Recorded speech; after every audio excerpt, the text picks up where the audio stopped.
Hey everyone, so I thought I'd just make a quick video on essentially how we get caught in overthinking, intrusive thoughts, um, and just generally being more in the mind than in the present, and why we have certain thought patterns which won't subsist, why we have certain thoughts about ourselves, certain views about others, certain views just in general about the world, and why it can feel sometimes like you're in a time loop or a thought loop for that matter.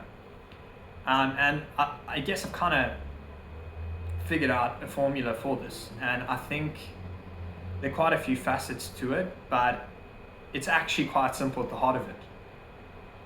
It's essentially we are in the habit of thinking. So yet again, I know that just sounds like, okay, this is the most simple thing ever. That's a ridiculous statement. Maybe your brain's telling you that, I don't know.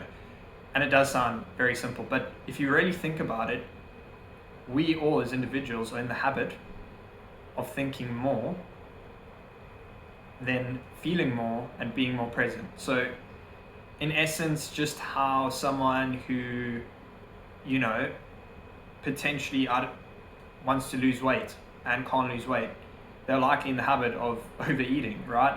We are in the habit, just how you can overindulge in food, we're in the habit of overindulging in thought, which is pretty crazy when you think about it. A lot of people think, you can't break this habit of thinking, but then again, have we implemented any other habits to redirect our thought away from thinking and redirect our awareness back to feeling and just being present?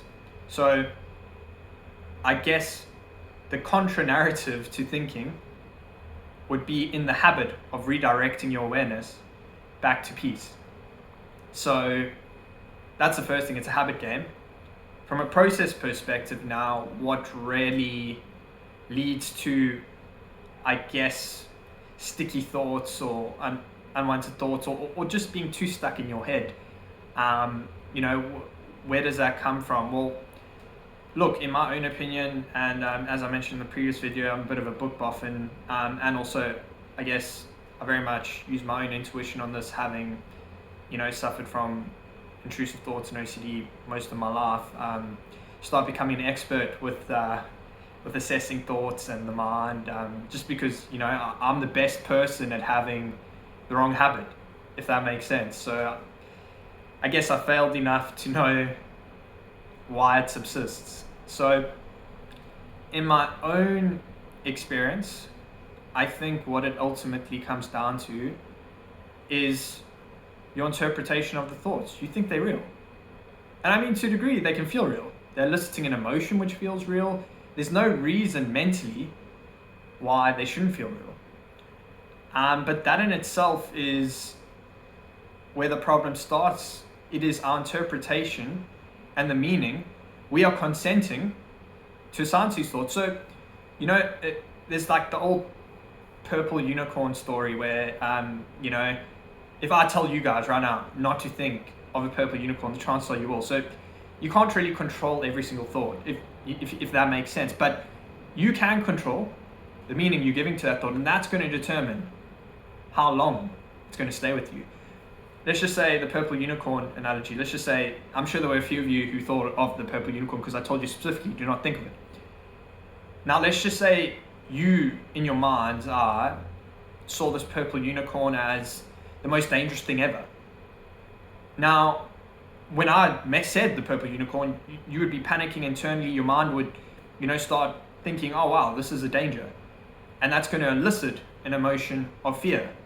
Now that thought has a stronger charge than it did before. Whereas most people, they won't be thinking of the purple unicorn in a few hours after watching this video, because it didn't mean anything to them. They just saw it as a thought and branded it accordingly. And this is what the habit needs to be. Branding all your thoughts as essentially just thoughts. I'm not saying become a robot, because you can quickly fall into apathy and dissociation if you do this. But what I am saying is, I think what it comes down to is really just being in the habit of branding it as thoughts. And if you are someone who has OCD, you are someone who's just too much in your head and replaying these programs, yeah, I guess my own opinion is I think it's a lot more peaceful to be without thought. And when you clear the space to be without thought, you still have heart. So if you guys look back to all the best moments in your life, you probably weren't thinking, but you still felt amazing. So I think there's this old thing that you need to think to feel, and if you're not, you'll become a robot. On the contrary, I've actually found myself becoming a lot more peaceful, a lot more joyful without thought. That being said, I mean, when I'm cracking away at the numbers in my job or something like that, I do choose, there's thought there, but thought is the servant, not the master. This is the key thing here. Thought is the servant, not the master. And that's actually, Albert Einstein actually has a good quote surrounding that. So it wasn't my own, but you get the picture. And I agree with that 100%. It is essentially looking at thought being either your best friend or your enemy. And where you put it on that hierarchy is going to be the game changer. So you're essentially delegating thought as your faithful employee, gets the numbers done. And you treat it accordingly. I mean, thought does have its place. We couldn't operate. But when you merge the thought with presence, then it starts working for you. A lot of the time when we are playing these thought loops, we're not present. We are so attached to the charge that thought has. And I guess in terms of the process, I've mentioned it previously in my other videos, but just to recap, the general process of getting stuck in a thought loop will go something like this. Essentially, a thought will just happen. After that, we identify with the thought. So let's use the pink unicorn as an example, or the purple, whatever I mentioned. So purple unicorn, now let's just say you're one of the people who I mentioned as a theoretical example, sees it as dangerous, whatever. So purple unicorn's going to come to the brain, then it's going to come, after that, it's going to essentially be, oh, hey, now this isn't, because part of you feels scared of it, your brain's going to react and say, how do we escape this unicorn? Oh, what happens if the unicorn comes and smashes my door down and, ravages my heart? I don't know what it is your brain will think, but there'll be some sort of contra narrative going on with your brain, and it's going to be a fear narrative because a part of you genuinely believes it's dangerous. By that point, you identified, and that will elicit that emotion I mentioned of fear. Now, the more you entertain these thoughts, fear is just going to keep repeating, fear is just going to keep repeating, and then at that point, it's a feeling, and then you take that long enough, it starts becoming your form of identity, or just starts becoming your general energetic default. So it's a program. Ultimately can become a program which works against you. So yeah, I guess the point of this video is also that what this comes down to is, to a degree, what you believe in. So if you really think about it, if you didn't see the purple unicorn as dangerous, thought would just be what it is. You'd think that's ridiculous and you'd go back to crunching your numbers at your job. However, the minute you saw it as dangerous, you believed it to be dangerous. It did become dangerous now because the thought of the unicorn is giving you fear. So you've manifested fear. So there is a degree of consent here. What are our beliefs? Are we going to choose to assign meaning to our thoughts, which are going to lead to our beliefs? So at the heart of it, you get to choose. It may not feel that way because we're so stuck in that habit, and I get that. Do not be hard on yourself, but a part of us genuinely needs to decide what we want to do with these thoughts. So you have the power, which is awesome. So now you need to choose and consent. I'm not going to give these thoughts power. It's just a thought. I'm going to bring myself back to peace, as I mentioned in my previous video, gave a bit of a method for how you can do that. And from that point, you've reclaimed your power. And then once these thoughts start happening less and less, then you can actually start choosing from your center what you want to experience. And I mean, you don't even have to do that. At the end of the day, it's just the belief, your belief that you can actually conquer these thoughts. And if you genuinely believe like, hey, when I'm branding these thoughts, when I'm actually choosing the right beliefs, my life's going to change. It will. And I hope that purple unicorn story kind of described it. You're manifesting fear through that belief in the purple unicorn.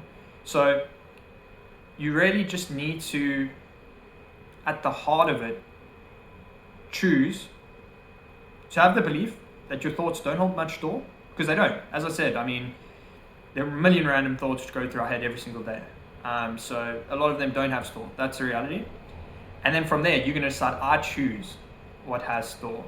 And from there, you can actually decide what you want to focus on. So whether that's family, whether that's love, whether that's peace, whether that's your own soul's desires, you can really choose from that sense and seat of your soul. So ultimately, you don't consent to giving thoughts too much meaning. You look within, create that space, and from there, you can ultimately pick. I just realized actually went quite a convoluted way of communicating a simple message.